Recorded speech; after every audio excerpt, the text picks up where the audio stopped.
I am recording. Okay.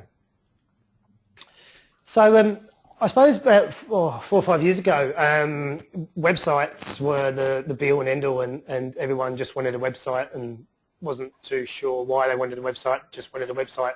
It seemed like a good idea. But as we know now, sort of 4 or 5 years later, a website is just a portion of your online marketing. One tool in a lot of things you can use. It sort of sits in the online marketing world. So before, I know Matt was talking to Matt, he was very keen about changing his website and doing some bits to his website, but the more the conversation progressed, the more we realised there was lots of other things around it that perhaps we could do. Some things you don't have to do all at once. We're trying to break it down into even like a bit of a 6 or 12 month plan, like an online plan.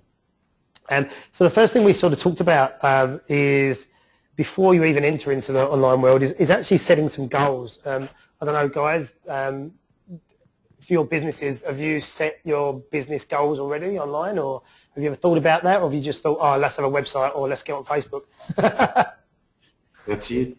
Pretty much. Do a Facebook post, get a Twitter account, eh? It's really a big thing, especially here as a business. I talk to different kinds of businesses all day long, anywhere from the local plumber to local trainer to a non-for-profit, a bank, a sports club, and a lot of them just want to delve into this online world, and probably need to take a little step back first and have a little bit of a plan around it first. So I really asked guys and girls to get some business goals, online goals, and we talk about how we're going to track what you're doing, so ROI, return on investment. So your business goal, for example, could, as in, how do I differentiate between you two? One of you got a nickname rather than say Matt and Matt? Just call me Wicks. What's that? Just call me Wicks. Wicks, okay, Wicks, thank you very much, cheers. Business goal can be, you want more members to your club. The online goal is that you might want to sign them up online, or we might want to have 20 people joining a competition online. There's just slightly different. So if Matt, if I ask you, for example, your business goals, I'm assuming you're the similar kind of business to Wix? Yep. Right, cool. So have you thought about, sort of, if I said to you about 5 goals, what would you say for the business? Yeah, that's a really good question. Basically, I guess it's mainly at the moment my major goal is growth of member numbers. Yep. And upskilling of staff would be probably my 2 biggest goals. More staff, Yeah, upskilling the staff. Okay, is that front end staff? Like someone who's at the front end, where a member comes in that can sign them up, use a system to book them in and take a costing, or is it people that can train? Both. Oh, okay, cool. But separate people. Okay, cool. Have you both got the same sort of similar sized business? Similar, yeah. Okay, cool. Nigel's a lot bigger. What's that? Nigel's a bit bigger. If I could keep them. All right, what about you, Nigel? Have you got, what are your business goals? Our biggest issue is keeping people. Like, as in, we signed up, for example, probably 7 people a day on average now for the last, 20 days. Yeah. So we're getting people through the door, we get them in, but we're losing them at the top end. So really our business goal is to, what Matt Bulls are really, upskill staff, upskill counter staff, and keep the clients. Okay, so keeping the clients, both quality of your instruction in-house, but also, I suppose, communications. Back end too, though. Yeah, communications back end. So like we don't do it yet, but I'd like to see where we have an automated email go out system, even through Facebooking and texting. Okay, cool. You're right, because because you've only got them for an hour a session, I suppose, or an hour and a half, and then they disappear, don't they? It's how you communicate them all the time after that. Yes. I've been finding that collecting emails has been a major issue for us. Everyone has a mobile phone, and it's easy to get. Yeah. But once people have been trading with you for a little while, their emails will often change. Not everyone has a a stagnant email address, and they'll change it because they get to spam or whatever. And that's become a little bit of a hassle. So I've got to work out better ways of capturing those emails. Well, we'll touch on that in a bit, but one answer to that could be that you regularly send out a special or an offer or a free session or a free hour. You send it out via email or through the site, so people almost engage people to give you the updated details, because otherwise they're going to miss out. But you're always going to get those people who don't do it. But it's almost like anytime you want someone to do something online, you've got to give something away. You want some information, you want them to fill a form out, but they've got to feel like they're getting something. It's a free session with Matt for half an hour just to look at your strength or your whatever you do.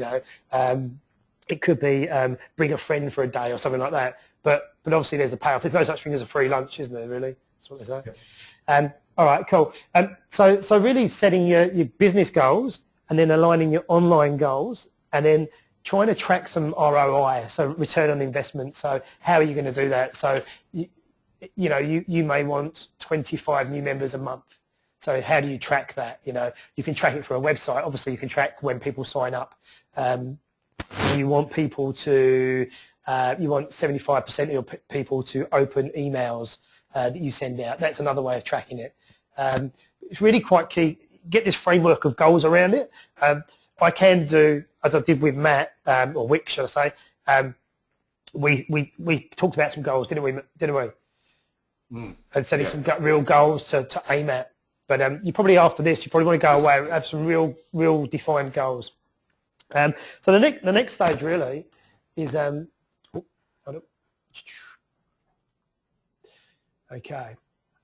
is here. So your first port of call of your website. Have you all got websites? Yeah. Okay. Do you all know what a content management system is? CMS. Or don't you? Is anyone that doesn't? Explain it to me and I'll tell you. Okay, cool.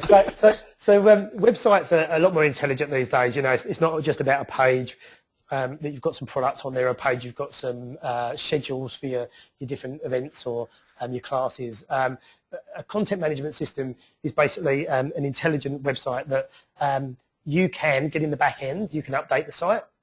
So basically manage your content. You can update images. You can put specials on there. You can update sliders. You can do email blasts. You can have databases in the back. It's something where you can manage it yourself. So you're not always paying someone like me to update your website on a daily basis. So you'd come to someone like me. What's that? Would that be so like WordPress? Yeah, I mean we use Business Catalyst here, which is an Adobe product, which is a fantastic CMS in the back. But you probably, away from this chat, have a look at that. I recommend it to a lot of clients because there's a lot of upfront cost in design and development, and once you've got the website up and running, to get a developer to keep adding and taking away and updating can get quite costly, and we charge anywhere between 120 and 130 bucks an hour, so that adds up quite a lot. Another thing about your website as well is we're talking to people now. Gone are the days where a website is just a website and you have some information about you, or someone comes to the site and they just will read up, they'll go to a couple of pages. There's so much competition out there at the moment that one of the big things we talk to clients now is call to actions. Now all that really means in the online world is trying to make someone do something quickly. You have sort of 5 or 7 seconds to catch people's imagination or make them do something. So a call to action on your website, on your homepage, would be something like buy now, contact us, subscribe, join now. It's really trying to get someone to do something. And sometimes you even have 2 or 3 call to actions on your homepage to do the same thing. You might have a nice slider up top which has summer training special. There might be a contact form which says sign up for a training special. You might even have something in the footer as well. It really is, it's trying to capture these people. You haven't got long to capture them. And another thing about websites as well is statistically they're very good. So you can actually, have you all heard of Google Analytics? Brilliant. Okay, cool. Vaguely. Okay, we touched on it weeks, didn't we, about the Google Analytics. So basically, what that does is it's a system on the back end that you can go into, and you can see how many people turned up on your website, what page they left at, how long they were on the page for. You can see what people are coming in from mobile devices, what kind of mobile devices. You can see when you sent out the e-news, who opened it. You know, it's easy to use. The hard bit is the translation of the data. But again, the translation of the data is very important, because whatever that data tells you, or the statistics that tell you, you change the website accordingly. So for example, if after 2 or 3 months you're checking your data and 40 or 50% of your traffic is coming from a iPhone, you know, or an Android, well, you've got to start to think, well, do I need to make sure my website is mobile friendly? Because I'm getting that much, I'm getting 50% of my visits turning up that way, so let's make it easier for the user. Does that sort of make sense? Yeah. Yeah. Now that's one small little element of statistics, but you know, one thing that you can do, you can also see is the people that come off onto your site and fall away very quickly. So you might find that, you know, you have 2,000 visits a day and no one is going off your homepage. They're all just disappearing. You know, well, you might want to. That's going to prove to you that you need to do something on your homepage. You know, more call to actions, more buy, more competition, for example. You know,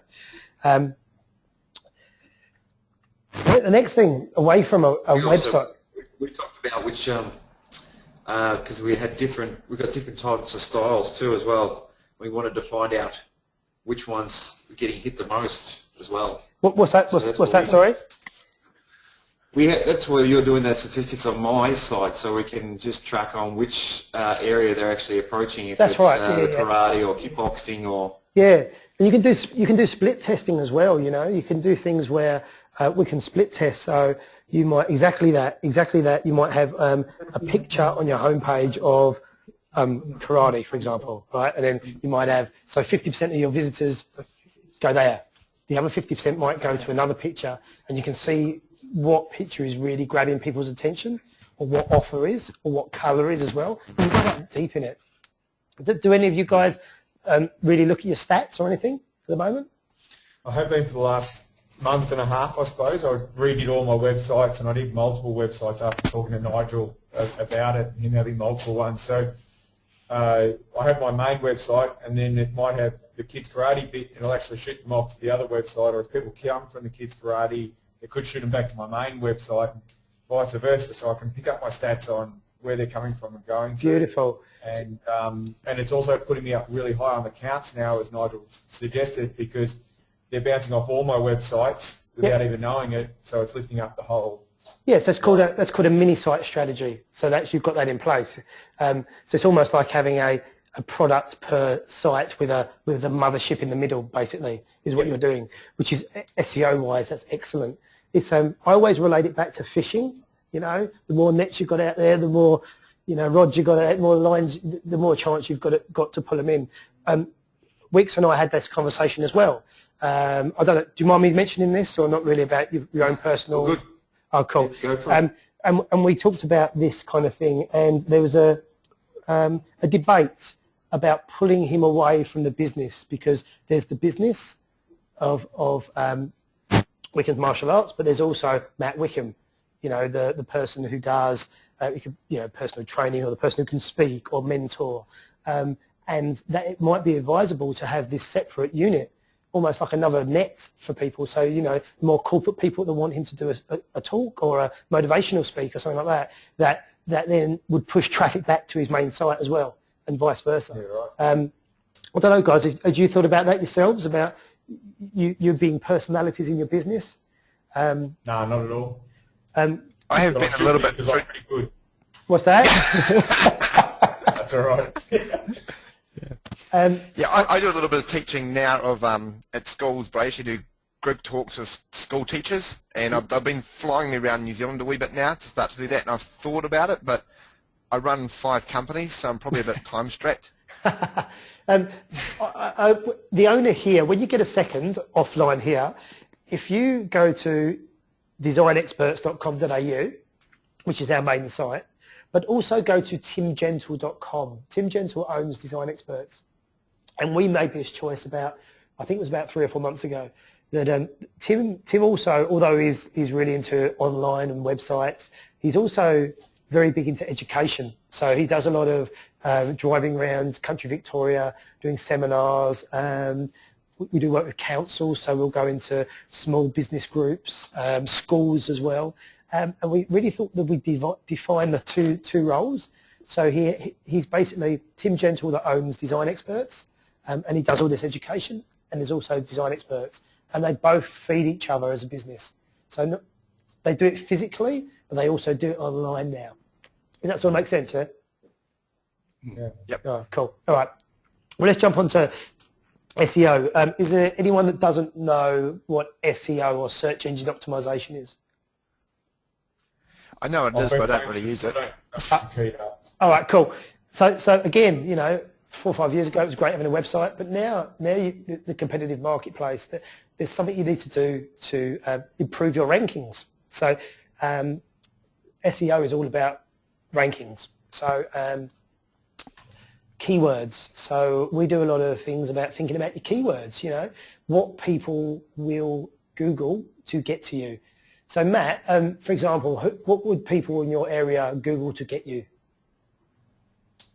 They might Google Smack, which is the business name, or they might Google kickboxing or kids karate or martial arts. So they'd Google Smack if they live in the local area and they know you, me, or it's a recommendation. If they don't know you and it's me that's just joined the area, I want to do martial arts. Yeah, that's so the way you do martial arts. Yeah. Yeah, so you've got to start to think about breaking that away. So you do the people that are quite local, that might know you, but also the people that don't know you.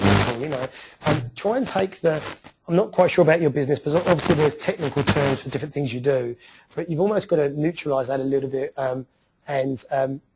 It's like the doctor, I suppose, that had a web page. If I asked him what are his keywords, the amount of different technical terms and medicine, and he'd come up with, people wouldn't be searching like that. People would be searching for knee injury, dodgy shoulder injury, Yep. So you've got to bring it back to, Yep.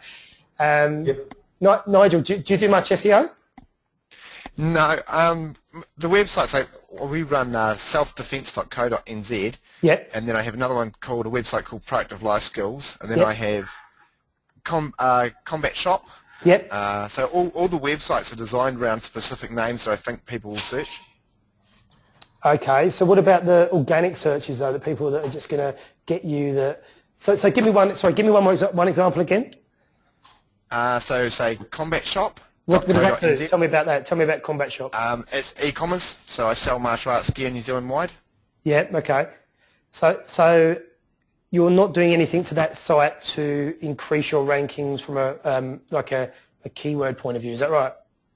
Not really, no. I guess it just links in. I do it through we have a thing called like eBay. We have Trade Me here, so I just put stuff on Trade Me, and my name is called Combat, and people find it through that. They link back from Trade Me back to me. Okay, all right. Well, I suppose from an SEO point of view, it's relatively important because it's the people that don't know you that you want to try and capture. So when you're getting online, when you're building a website, you really need to think about keywords and who's targeting you and how you're going to target them. There's also pay-per-click. So do you know about AdWords? Yes, I've just started playing with them in the last 4 weeks. Yeah. So the bottom line with that is that people will, once they click on you, that will be a cost to you. So per click. So I think it averages about $1.60 per click. So you can set. Yes. You can set. But I didn't find.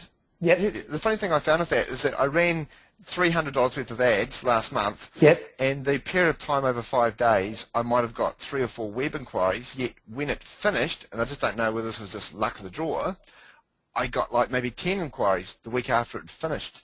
I can't answer that one.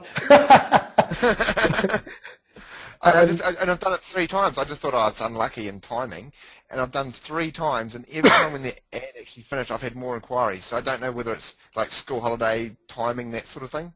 Okay, well, there might be a timing. It might be that totally. I think there is room for pay-per-click. It does cost you, but just keep in mind SEO is just about driving traffic. It's not actually about conversion.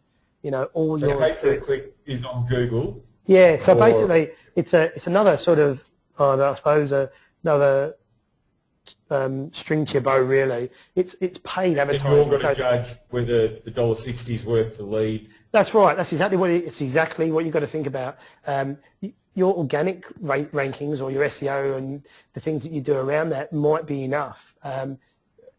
Yeah, you have to analyse it for your business. And there's also those people that don't click on those adverts because they are paid for adverts. So you do get those people, in my experience, in businesses that go, "Well, do we want to touch that? You know, is that dodgy or not? You know." Yeah. So that's SEO. SEO can be multiple things. You know, Google Maps as well. Make sure you have your location for your business on Google Maps. So you make sure that you've got yourself, because that's very good for SEO as well. Yeah, I've just done Google Plus and stuff to get onto that, and that seemed to have helped things quite a bit. Actually, lifted my rankings up a lot. Oh, beautiful! Simple things. Yeah. And sorry to butt in here. Yeah. I'm going to pop off for a bit. I've just we had a bit of a drama last night and had to get the police in at work, and I'm just going to go back there to give an interview. I've got to get some video footage. We have fun in our jobs. Wow, okay. Hopefully I won't be too long. I'm going to leave my headphone on. I'm going to see if I can try. How long do you reckon you'll go for? Like yeah, well, I don't know, another 45 minutes, but I'm recording it anyway, so you can have the recording and we can do it again anyway. No problem. Thank you very much. I'll try and leave about 15 minutes. Just got to give a quick interview. No Thank worries. you. Cheers. Wow, all right. All right, so that's SEO. Another string to your bow really should be social media. So again, it shouldn't be all about one thing or another. Social media is a good tool to use. Do you all use social media? Yeah. Okay. Have you got a strategy around it, or is it because you know that Facebook's free and you can use it? Yeah. But you don't need to. Don't. You're both laughing. Social media. At least talks about strategies and stuff. Social media is very good for SEO. So I think Google ranks at number 3 on things you should do to give yourself a boost. Really, a social media strategy. You've got to be very careful in regards to timing, because you can find that doing all these things takes up your time. You guys obviously do a lot of work. Oh, yeah. So one thing that I talk to a lot of my clients about is that unless you've got 1 to 2 hours a week to engage in it, you've got to think about whether you're doing it or not. And that's the truth, you know. You've got to think that, have you got time to at least post on Facebook 2 or 3 posts a week? Have you got time to tweet once a day, you know? Does anyone use Twitter? No. Okay. You might use something like Instagram as well. You just got to be a little bit careful. You don't get overwhelmed by it all. How many? I try and put something up once a week. What's that? I try and put something up once a week on Instagram. Yeah. Okay. On Instagram. Yeah. Excellent. Yeah. Do you? Just a picture. See, I looked at your. Yeah, you do quite well on that. You sort of. You're updating it regularly, aren't you? Because you've got a Facebook page as well, haven't you? Yeah. My kids are on Instagram all the time. They're 10 to about 14-year-olds, and a load of their friends are on that. So that's why I just like putting something up every now and then, and all their friends like it. So it's getting spread around a bit that way. And you know what? It's free as well. You know. Yeah. You don't need that much of a strategy. Yeah, I'm sure of the age group to use it. So that's interesting, because I've been putting on probably more our older group, like 20s and stuff, but I probably should be putting more kids, like early teens and stuff on there. I'd say. I just do anything. I just do, if it's a group photo or a kid's photo, videos. They take videos now, so we just the kids have been telling me to do more kids videos on there. Yeah, it's not just kids though. You know, I think I follow 1,000 people, and I've got about 700 people following me.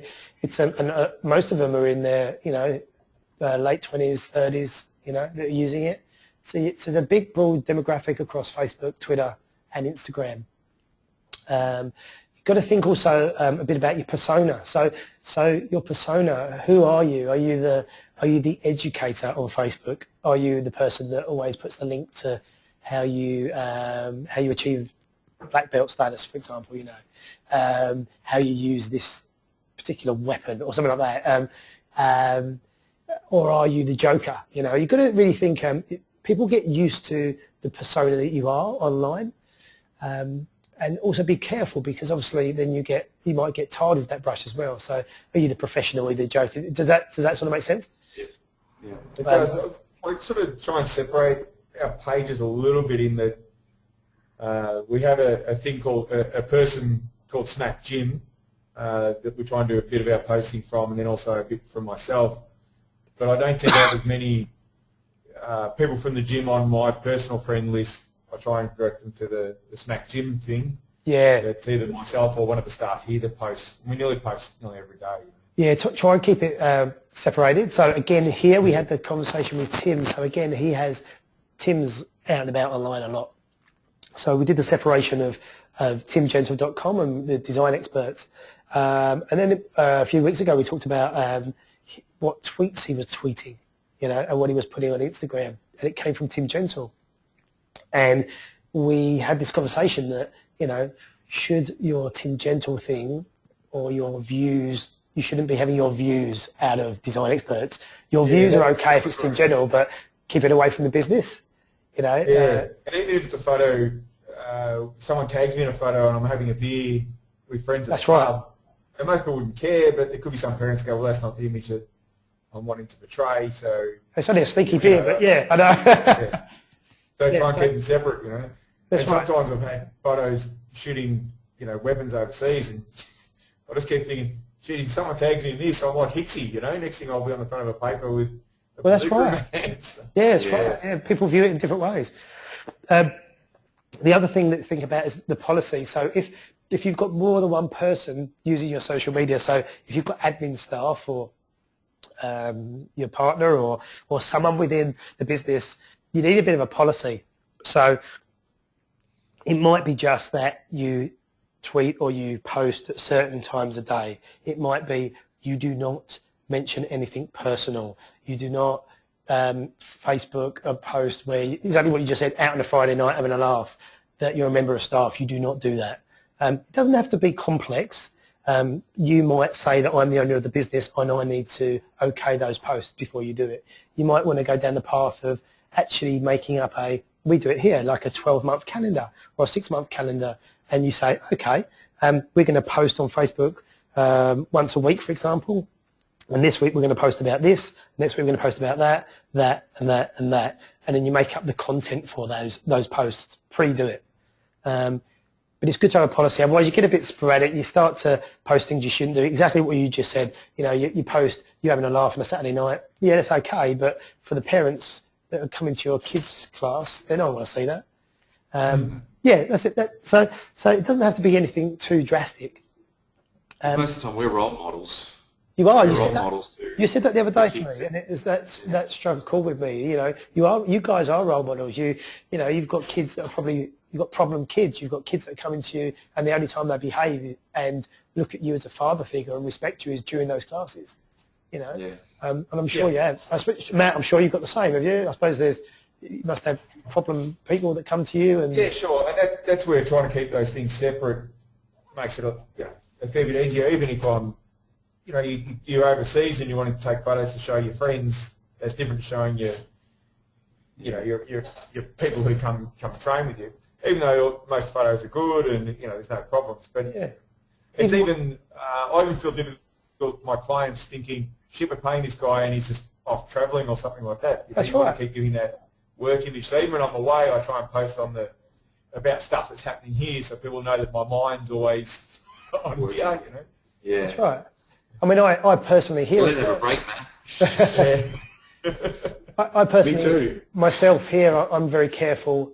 I obviously have a personal Facebook page, but it's nothing to do with work, and I'm very careful about even being friends with people from work. You know, as the GM of a company, I've got to be a bit careful. You know, It's all done in good fun, but you've got to separate yourself. Really have. But it's even, I don't want to see some of the posts that my staff put up because it makes me think of them in certain ways, so. That's right, exactly. Yeah. You might sack them. Yeah, that's right.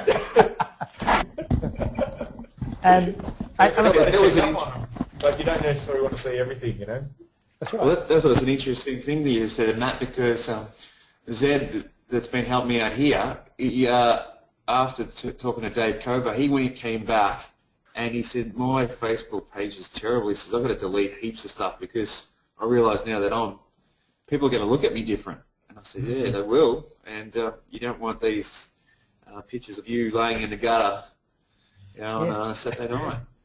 But it was so we've taken all our pages off. It was even over the last month, a few people putting stuff on about politics, and they're running gyms like us, and I'm thinking, wow, that's a big step. There's stuff you generally stay pretty clear of, You must be really passionate about your politics to put something like that on. Yeah, no, you've got to almost strip away your real views, almost. Yeah, each to their own, but it's not something I'd probably... So are you back? I'm back. You're back, Yes, Nigel? Okay, cool. I got back. And the last thing, I suppose, is manage and maintain. So almost what I talked about earlier is that if you're going to do it regularly and do it properly. You don't have to do it every day, but manage it properly. So almost put a timeline in place. Do it for the next 3 months, but really think about even like your specials of your business, your classes that are upcoming, the seasonality of your business, and perhaps even just do a 3-month map out of, okay, I've got a Twitter account and I've got a Facebook account and I've got an Instagram account. What am I going to post?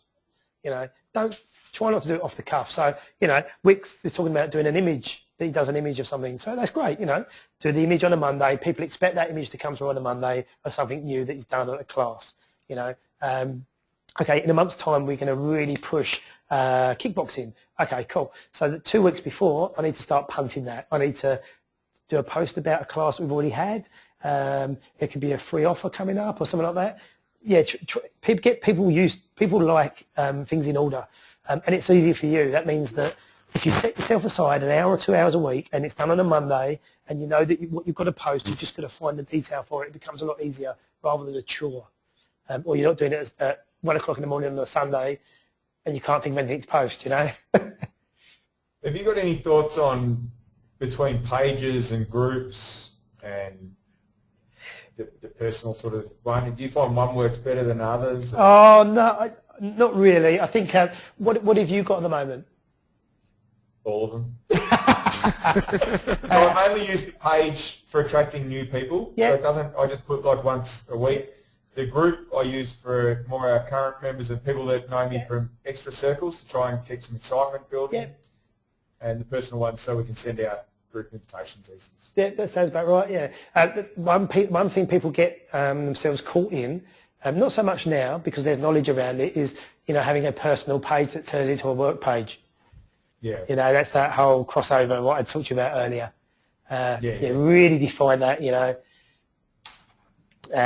so that's social media. So that's another thing you need to, I suggest you look at. It's an easy thing to do as well. Next one is e-commerce. So another string to the bow, as I keep saying, is e-commerce. So, it's the whole selling online. Now, e-commerce doesn't have to be just buying a product, but it can be a subscription and taking payment. You talked to me earlier about staff levels. If you can actually get some of this admin time done online rather than having someone behind a desk taking payments, well, it makes sense that you're going to start saving a bit of money, or you can put your money into something else. So do any of you guys do subscription-based work or your memberships online? We're about to. I also run a weights cardio gym, and Yeah. they are online. Yeah. So and all our memberships online. So we've putting computers into the gym now. Yeah. So when people join in, rather than filling out paperwork, it will all just be done automatically online. But that won't happen until probably November. Okay, cool. That's a good idea, actually. The other thing I was talking to Wix about when he came in is, and it was based, I think, around both him personally and at the work was some passive income in regards to training. That you could run videos. You know, you could do a section of 10 videos, courses.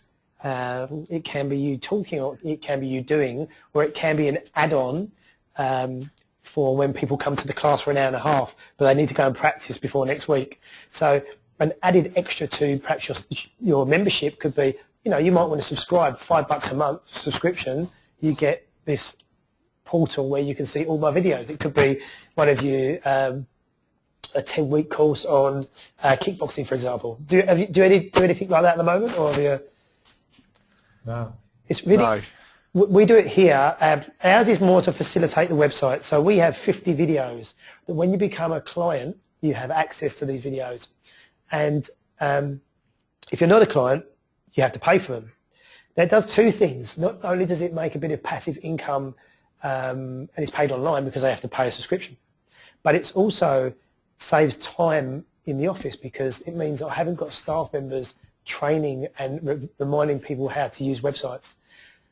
I see it similar in your business that you, or I might be wrong, but what about practicing, and, you know, when you go away and you've just done a course for an hour, you know, what do they do? Are you expecting these people to go away and practice for a week and then come back to you, or how does it work?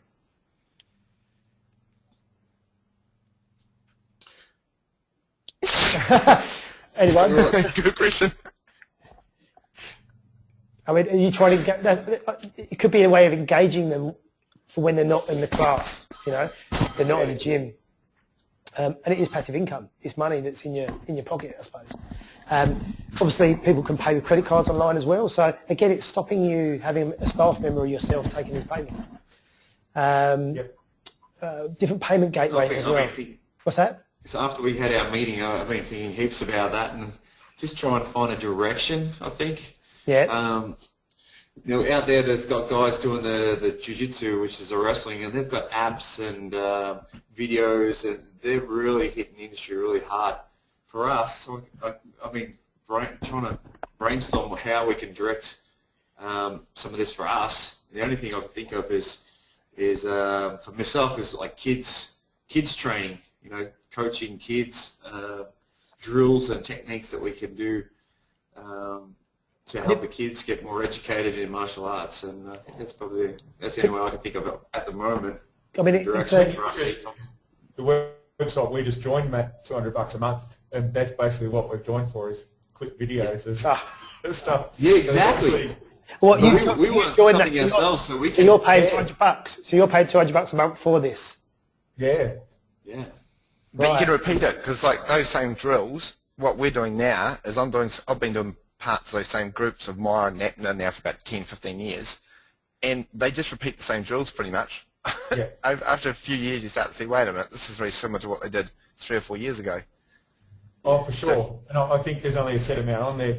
One I saw today that was quite good, Fairtech had a thing on their website showing a video that you could purchase, but they also had another one that said, to see this amazing head throw or something in a Thai thing, click here, or just give us your email address and you can have access to watch it. So it's a really good way to get a lead off an email address. Might have only been a 5-10 second video. It wouldn't have been anything too amazing, but what a great way to get a lead. And I thought, man, that's good. So you could just put in, to see this great throw, or to see this disarm of a gun or something, you know, give us your email address and click here. That's right. So even if you're not selling it for a lead. Yeah, it's exactly no such thing as a free lunch. It's that giving away something to get something in return. On our website, I think we have 2 every month that you can see free, and then there's the login. And if you want to log in and you remember, that's cool. If you want to pay, that's cool too. But I was going down the path you just mentioned about repetition. You know, even what Wick said earlier about the parents. It could be even as simple as, you know, 10 to 20 videos for parents that they don't know. So it's helping their kids, you know, to practice outside hours. You know, it's 2 things. I guess something Yeah, go on. I guess actually with that going, so with the e-commerce business that I've got, I actually purchased it about 5 months ago and I've put no time into it whatsoever. Yeah. But when I do look at it, the guy who developed it has got lots of videos and there's actually lots of information on it. And one day I hope to get the time to actually read the website that I own to see what is on it, because it does appear to have a lot of good stuff. That's always the way. It's always the way. Well, he did tell me I need to load stuff up. He said if you do that, he says within a period of a few weeks you'll get lots more sales. Oh, really? Okay. I wonder what his videos as in That's how he is doing it. Okay. It's I really like the idea of the subscription thing. Doesn't have to be a lot, see. Especially if it's cheap. You know, if someone comes in and just buys a DVD off us and takes it home and might watch every now and then, but we never make any money off that again, or they can copy it and burn it. But if it's cheap and it's there all the time, it's only $5 a month. So there's no use to be recording that off or trying to download it down. I'll just watch it whenever I need it, and I can put it on my phone. They can watch it on their phone or whatever. So that's a great idea to me. That really sounds good. And do you know what else it does? You do it out of your website, and it drives people back to your website all the time. So it increases your visit. SEO increases. Your captive audience. Every time they come on, there could be a new offer. It's really it's starting to gain momentum out there at the moment. I think it's the thing is you have to have valuable content. So the content's got to be relevant, and it's got to be pretty good. Matt and I talked about this a little while ago, not in this context, but I'm really liking it in this context. But we're saying how you've got to keep them short. If I've got to watch something for more than a minute and a half, I'm gone. So it needs to be short. So for us to sit down for a day, we could knock out 20, 30 easy, you know, in a day. And there's already nearly a whole year's package if we just had sort of one up a week, you know, or whatever. Or had them all sitting there. It's a bit of a no. For most people for a while. It's a bit of a no-brainer, because I think also as well for you guys it could be a free couple of videos that they could see. I mean, you can set up a YouTube channel and run it out of that. That not only does it show that they can take something home, but it's also an introduction into what you do at the classes as well. So it's a win-win-win all over the place, you know. Yeah, and that's a massive thing. People are scared to come in because they don't know what's going to go on. What am I meant to wear? A couple of little videos just help people be a bit more comfortable. You know, I can see the people are normal.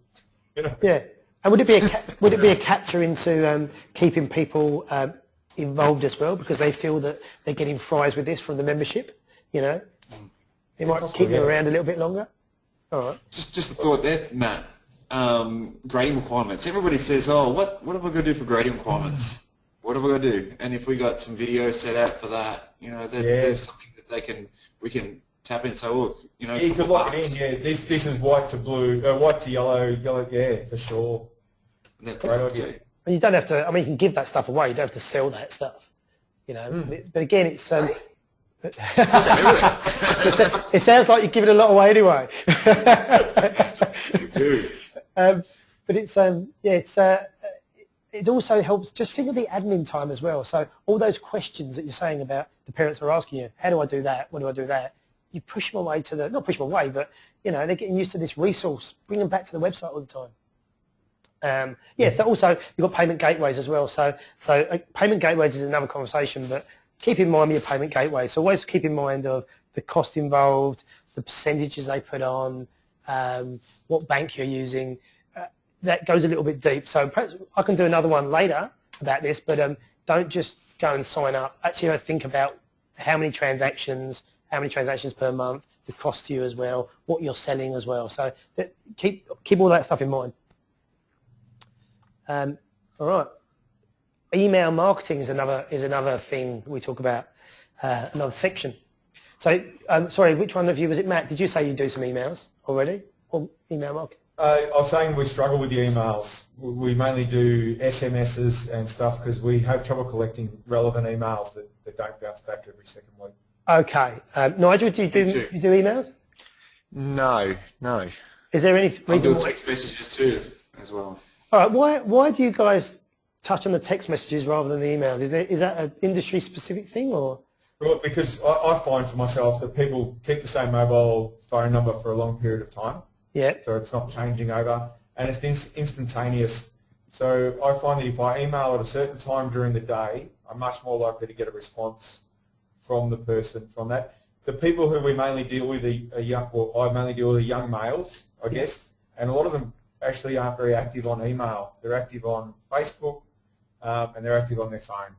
Okay. SMS. Okay, cool. We No. hardly get a lot of probably about 80% of people don't give us their email address either. Same They will give Or us they're their wrong. Yeah, they would do if they had to use their email address as the login for your secure zone to get all your videos, though. You know. So that's probably something to change their teaching. I mean, when they log in, they'll have to use it then, won't they? Yeah, just there's stuff like that you can think about. Look, email marketing is good for some businesses, okay for others. I would much rather use it. It's expensive to, if I want to send out a newsletter, sending out a text is too short for a lot of information. Yep. And sending out a newsletter, I'm spent, by the time I buy a 60-cent stamp, the printing, the time it takes me to fold all the envelopes, it's about $1 an envelope, Yeah. So I'm spending about $250 every time I just want to send out a simple, this is what's happening over the next couple of months. Whereas if I could use the MailChimp or something effectively, it'd be heaps better. Yeah, MailChimp, I was about to say that MailChimp is what we use. So we can send emails out from the back end of the system, back end of BC, but we think MailChimp is a bit better because of the analytics side to it. So do you look at the data?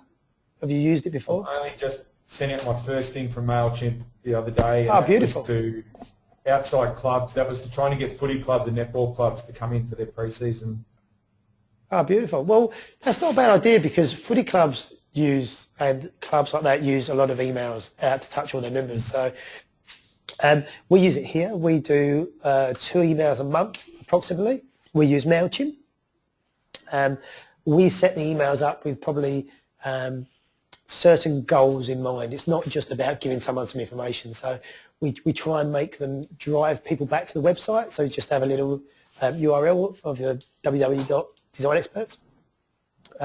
We might be directing them to a page on the website. So it might be all about a special or a free seminar. So we'll push them somewhere, It might just be about give us a call, But when you're doing email marketing, try not to send stuff out just because you want to send it out. Get some goals around it. So as I talked about right at the beginning about websites, again with email marketing, come up with your 2 or 3 or 4 things you want out of that and target it that way.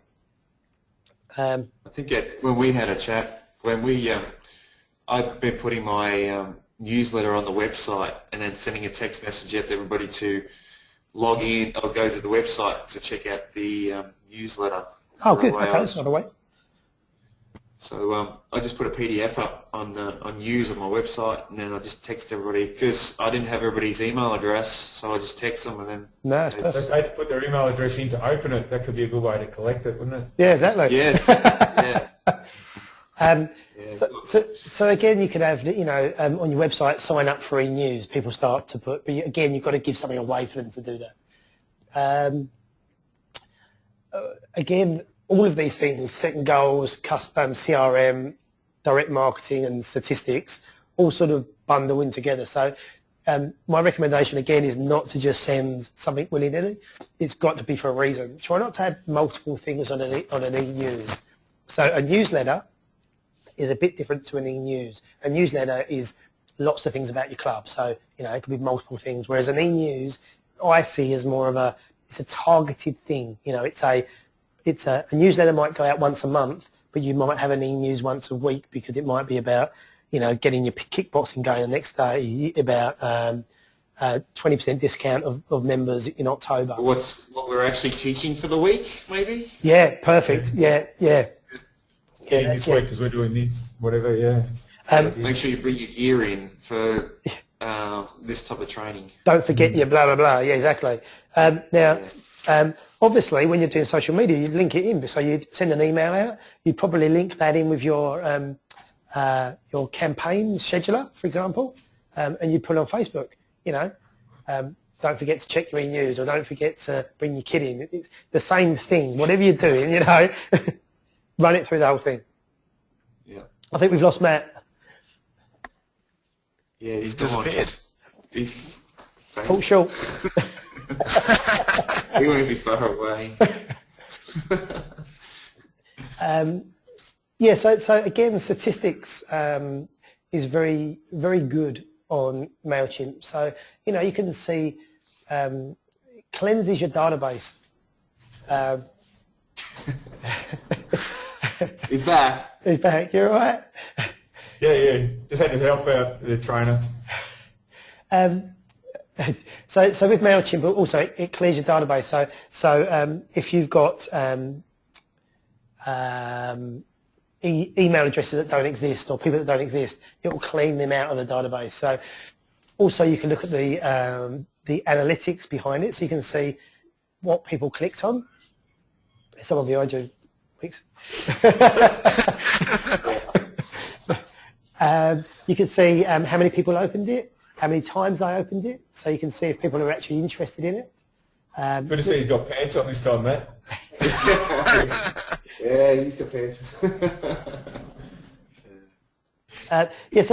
So I'd say that, and through MailChimp, it's free as well. You know, there's a certain amount of emails to a certain amount of participants you can send an email to. It's up to 500, I think, that's which right. is bigger than my student base.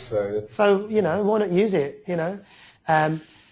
Again, the same thing with websites and the same thing with anything you do. It's the data and the statistics behind it. And you've got to keep reviewing it to know if you're doing the right thing, you know. Yep. Don't keep just sending it and sending it and sending it. Always review it. Always review. There's a soft bounce and a hard bounce. A hard bounce means they don't exist. So, you know, you might have a database of 500 people, but in reality it's only 300 people that it's going to. All right.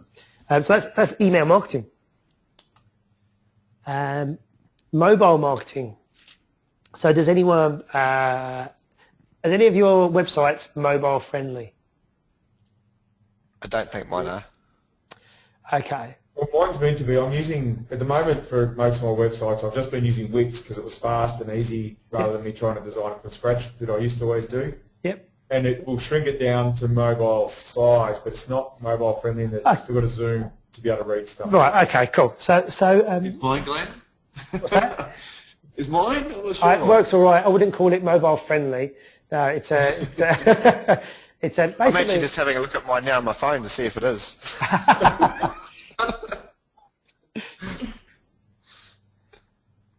Is it? No, I can't find it. I can't find it. Hold on, what's over there? Sorry guys, hold on. It's a busy day. All right. Okay. So the thing about mobile sites is that, as you always just said to me, that a lot of your kids or your young adults are on mobile phones. So that would say to me that you should all think about making sure that your websites or you have some sort of presence on mobile phones. Now you can test that. More of my young members would have phones than computers. Oh, perfect. Okay, cool. So The main reason why they don't have email addresses. beautiful. All right. So you've got to sort of make sure. So when you say mobile friendly, you mean you can see the whole website on your phone? No, I mean more than that, actually. So that's one thing, is making sure that you can obviously see your site shrunk down. Your page. Your page. Yes. But you might have a site that's really busy, like an e-commerce site, for example. So when that's shrunk down, to try and buy something on it or to try and do something can be problematic, you know. So yes. So people are talking about two things at the moment. One's a customized mobile site, and one's a responsive site. Now, yes. a customized site or customized mobile site is, so for example, you had 10 things on your homepage that were your call to actions on your main site. You might decide that 5 of those things were the really important things for your business. So you may decide that the 5 things for your business are join today because your memberships. It might be our schedule this week for our classes. It might be contact us because it's all about contact. And it might be a couple of other things that you really want to hone on. It might not be, though, that video of you doing a certain move. It might not be the content about you. It might not be your shopping cart. So what you can do is you can actually design a mobile site.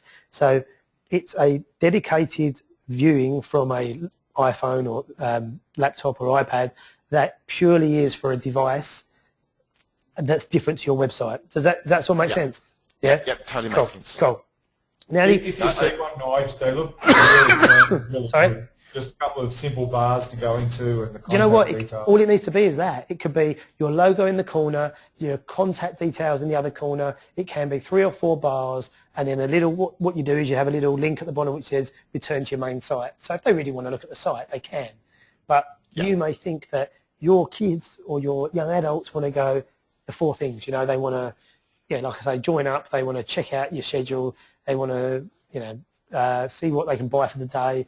Yeah, they're the things you really got to target. Now, you can work out whether it's worth doing that by looking at the analytics of your website, because you can see through Google Analytics how many people are going to your site via your mobile phone. So that's one way of translating that information really quickly. Look at the back end, see what percentage of people go via a mobile device, and that will help you make a decision whether you spend the money to do it. Now, the other thing is responsive. So I don't know if I can demonstrate it, but a responsive site, I should be able to actually. Hold on. Let me show you this. Can you all see that on the screen? Yep. Okay, cool. All right. Woohoo. So this is our website, okay? Now just watch for a second. Just watch the site. So as I get smaller, see it's changing? Right. See it? All the way down to like a mobile size. So what it does, it responds to the size of the device you're on. So it's not like a customized mobile where you'll make it like that, for example. So you can see that version.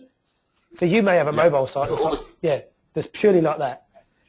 Whereas so all your key key things actually stay on there. Yeah, that's right. So then as I open it up to, to iPad, for example, and then there's a different viewport there, so a bigger screen, bang, bang, bang, see? Yeah, I just had a look at my website. Mine does that. Oh. that's good then. So they're the things you start to have a think about with mobile marketing. Now, a mobile app is different to a mobile site.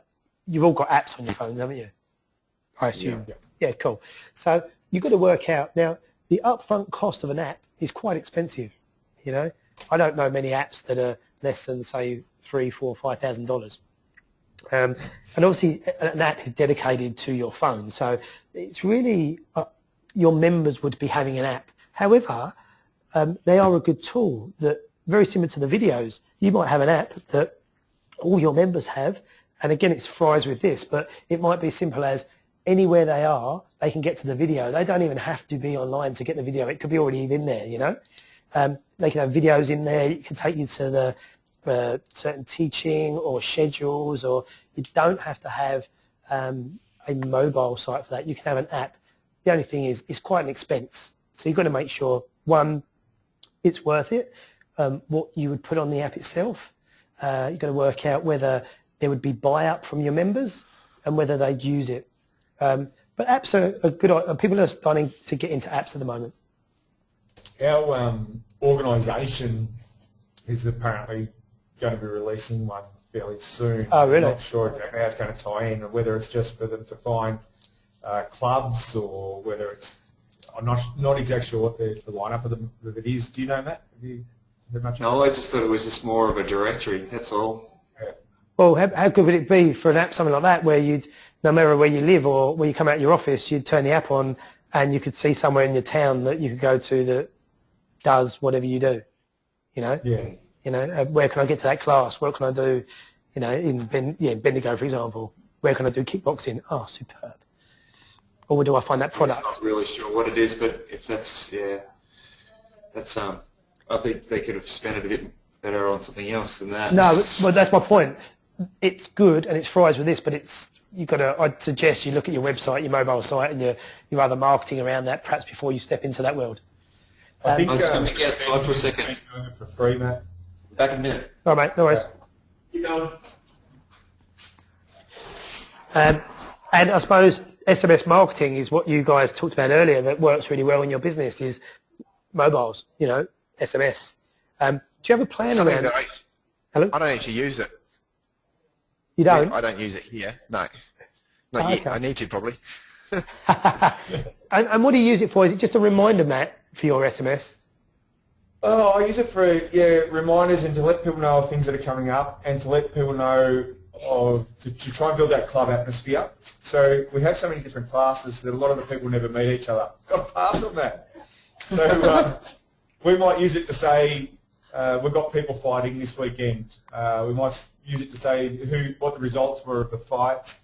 We might use it to say that this week we've got certain classes on. A reminder about something that's coming up, just that trying to keep that buzz going all the time. Yeah. What's happening? We sent out birthday wishes. Fine. as well. Birthday wishes. Yeah. Okay. And follow-ups. If someone comes in and does a trial class, we'll send out, we hope you really enjoyed your trial class. Your next class is this time. We look forward to seeing you again, sort of thing. Yeah. So that We do all that by hand. It'd be nice if we did it automatically, but what do you mean by hand? What you literally? yeah, we got to go in there into we've got like an SMS site that we use, and we just go in there and type up what we have, or we load up everybody's birth dates, and then when they join up, we load it in, so it's a reminder that comes out all the time. But it'd be nice if we had an intro and then it automatically went out, I suppose, and said, "Oh, how'd you go? Was it good or fun or whatever it is?" It sounds like you guys, especially staff numbers, I suppose, is that you really start to look into these systems that can post for you, like Hootsuite, for example, that can look after your social media, or MailChimp that you can preload in your email news, some SMS software as well. You gather that all together and you start to do that once a week and predefine it and do your schedule for your marketing.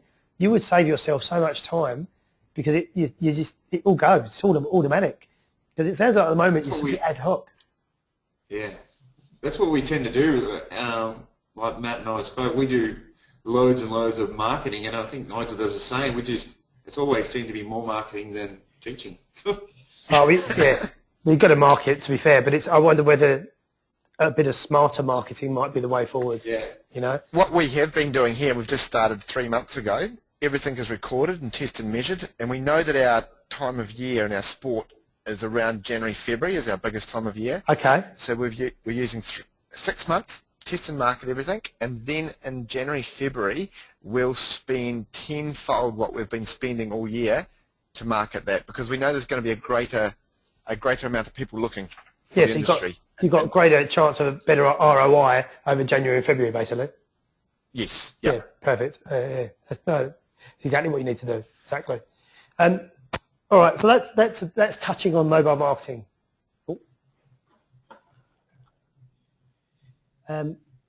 Sorry. Online learning is the next one, I suppose. And we've already sort of touched on this. It's we do it here. So because half of our business education and learning, you guys, I assume, would be accredited as well. Yeah. In what you do? Yep. Sort of. Oh, was that sort of? I'm not sure. So you can be. They've done their apprenticeship, so they're all right. You could be accredited in what you do, as in the skill, but they've also got to be accredited by obviously a accredited trainer or a teacher as well, which I assume, I'd hope that you were.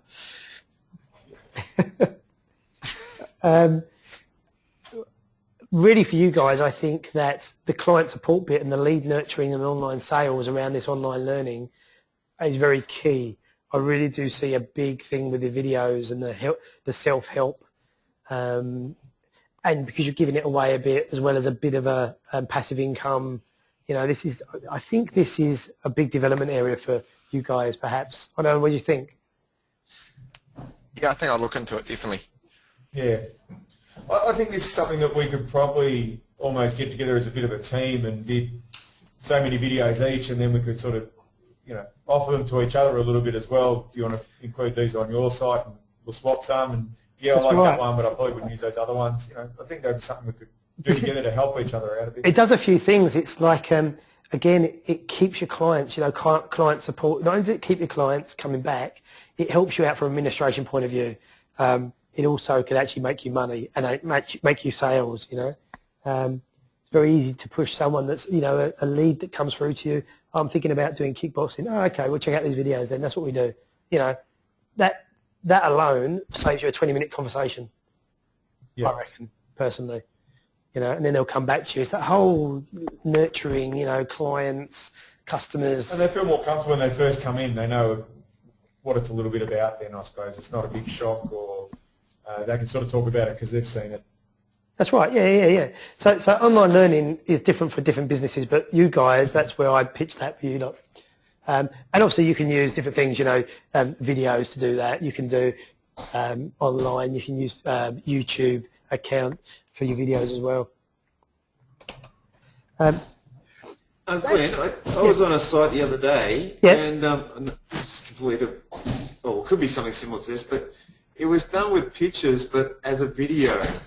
Like this was the first step, the second step, third step, and it was done like a video, like a slideshow. It was hard to explain. Well, so was it just a YouTube clip? What do you mean, like a YouTube clip, or what was it?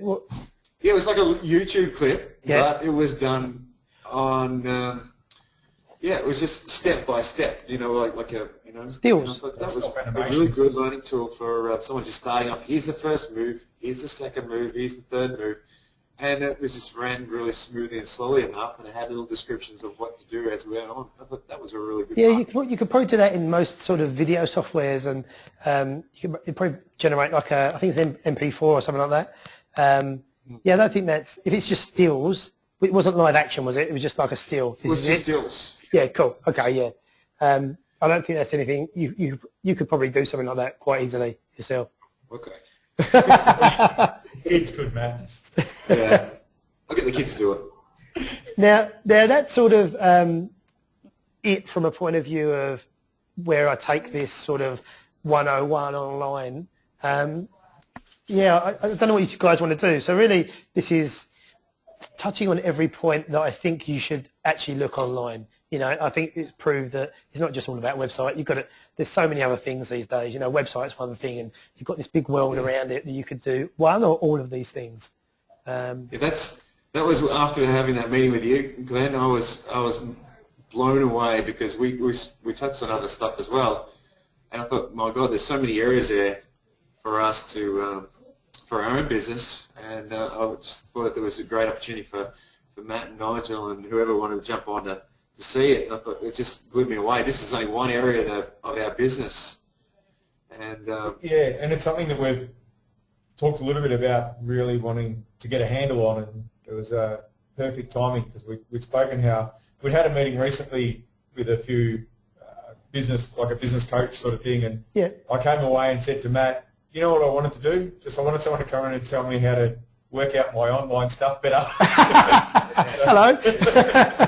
And that was all I wanted. I didn't want to learn about what my future should be or whatever. I just said what my business needs at the moment is a better understanding of online stuff. And then we need, it's all there in front of us. You just showed us all that, but really, it's like going, putting your hand in a lolly jar and trying to pick out something. And, that'll do. We'll go with that. Yeah. Just knowing what direction to take. It's I guess for us, the next step would be, for us, would be good, is if we get started on stuff and start collecting our statistics, and then if we could maybe get together and say, okay, how are we meant to be reading these more effectively? Yep. And what would our next step be on these? That's right. It's one thing, I know it's a bit random, but just Matt reminded me, when we were in here, I identified the fact that his business did too much stuff. Well, no, it didn't do too much stuff, but it was like, you are, but it was, you had too much offering. So you were coming to this website and you were trying to be all to everyone, which it's a proven fact. If you were to have something on your website, for example, that there were 4 options, you get more people making a choice if there's 3 options. So the more options you give people, the more chance that they will just not bother. It's too hard basket. Well, I don't go to Chinese restaurants. But yeah, the less options you got there initially, you can break it out later on in your website or the more often you have, but the less you have, the more chance you've got to convert quickly. I know that he had various classes. There were self-help. There was all sorts of stuff going on. There was Matt Wickham, he's the man to do this, and seminar, lots of stuff going on. But yeah, it's more really that's part of your business goals, I think. And you break down your real core focused, what I call them, products or service that you want to offer. You can offer everything else, but I think you really got to, you guys. Nigel seems to have done it in regards of different websites, so you've already started to break that down. But yeah, the last thing you want is to go on a website and have 25 different things you've got to choose from because it's just too hard. Yeah. Do you agree with that? I really like that idea of the online learning where maybe they pay $5 a month and something's uploaded twice or 3 times a week. And it's something they can keep going back to. You've got their email address, they're looking at it, and you're getting a passive income off it. That's right, exactly. Yeah, you can have a... And maybe you could go, have you heard of that being done like in groups of people? Like if you got like half a dozen people together, you all went in together as a business and done that, and then you got multiple people going into that website, so you're all sort of sharing the business. Yeah, you could have a sub-site, you could have a mini site, you know, and that mini site could feed all of you. You know? It could be the learning centre for all of us. Yeah, you could have this. You can make up a learning centre. Exactly right. Yeah. You know, every time that someone on Matt's page went to look at self-defence, for example, that takes you off the site to this learning centre. You know, every time Nigel had the same thing, I know it would drive you back to that site. You could think about that too. Yeah, pool your resources, perhaps. I mean, you obviously all are very good at what you do and can have some sort of offering. So pull that together, you know. Get all this traffic driving all over the place. Yeah, because we all have different classes that we're all good in specific areas. And I guess that's something where if we pulled in half a dozen of us that were all good and we all provided one particular area and then we did Australasia as a group, I feel that we'd have a much larger pulling. Yeah, definitely. Yeah, without a doubt, you would. And again, it just shows its value, isn't it? ROI, what people want, you know. It's about a one-stop shop, isn't it? Yeah. You know, through all of your sites, but to this one portal that's this training or education, or it could be about your fights. You could even then add on to it that there's products, and the products. So you're watching these videos on this site, and there are certain products in the video that you use. I don't know if it's a weapon thing or a drink or a strengthening or something like that. You know, it just expands. Well, we've done that with our e-commerce. So we're about to start MMA fitness. Yeah. So we've brought in like 100 pairs of MMA gloves, 100 pairs of tie shorts, 100 rash tops. So when we launch, by coincidence, we happen to have on special at our shop all the gear. Beautiful. Yeah, exactly. But no, I see some legs, value in you guys pooling your resources for an online learning centre. Definitely. But yeah, so that's sort of I hope you got something out of that. It's really general. It's really 101 online. Each one of those circles, as I said to Matt before, we could talk about for another 2 or 3 hours if you wanted to. It gets to the point though where you probably would benefit from a conversation about your business on a personal matter in regards to, yes, your businesses are similar, but I definitely think your businesses are different in certain parts, obviously. So, I mean, we do planning sessions in here for clients that take 1.5 hours, 2 hours purely on the business. We whiteboard it all. We talk about your goals. We talk about your services, your products, your SEO, who you're targeting, your keywords. But that is specific for different businesses. Yeah, fantastic. All right. So that's all. I mean, is that okay?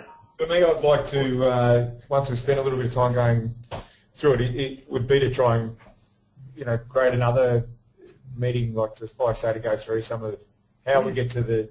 Okay, so we're dealing with social media and we've done a bit of search, website stuff and statistics, but we need to look at this e-commerce a bit more, so whether we could get together and plan for a... We could do it as a group if you want. We could still do it as a group as well if you want to, about your, next stage would be get some analytics together, get together and talk about your business goals, your online goals and your ROI. We could talk about that in general. And I could buy a camera. Get one online. I found one the Russian guy was using here for talking to his girlfriend. It was under my desk. I thought, you'd use it. Is there any reason why you didn't want to show your face or what? No. It's deformed. No, I've got a laptop, but I left it at work. Okay, cool. It's just another bald head. You would have just seen the same head. I was getting confused. So why don't we? I know that Wix and me are going to talk from a point of view of his analytics in the next week or so, but that doesn't mean that we can't get together as a group and brainstorm this a bit more. That's fine. You just tell me when you want to do it, and we'll set up another session like this. Apologies about last week. I had a week from hell last week, so I'm back on track. There was lots more guys interested. It's just that they had work through the day, which was going to find it hard. And it's better for us doing it during the day. Okay. Because our classes we don't have jobs. Oh. Yeah. Well, my apprentice is sitting out there in the car ready to go back to work. Wait. I just said have a long lunch. But, I just sent my wife to work. These other guys really keen and they wanted, they were really interested today, but they just couldn't. They haven't got the camera and the screens and stuff like that to work with it either. But okay. Nigel did it without a camera, so it doesn't really make much difference, really. No. Put it on their phone. There's a phone app for it as well. Yeah, but the phone just costs a lot more to do it, doesn't it? Like I saw the phone number, but wouldn't I be chargeable for me? I'd be charging international rates. Yeah. Yeah, but no, I think there's an app for your iPhone, so you can just use the camera and Wi-Fi off that. Have you built one for that, Matt? No, I saw it when I went into the Go meeting site. All right, so what I'll probably leave it to you guys then is if you want to contact me, just let me know. Give me a week's notice and then we can do this again. If you want to make it specifically about something, just let me know. And what I might do is that I've got Tim here as well. So if it's an area that he's more expert in than I am, I'll get Tim to run it. If it's he's very good social media wise, so you might find that he's really good value a bit more than I. I'm pretty good generalist wise, but there's some elements that Tim's awesome with. So yeah, just let me know what you want to do, and we can do another hour session and go from there. Awesome. Thank you very much. Right. Appreciate Thanks, it. Glenn. No worries. Thank you Take very care. much, mate. Thank See you you. later. Thanks. See ya. See you guys. See you, mate. See you, Nige. Yeah. See you on Facebook.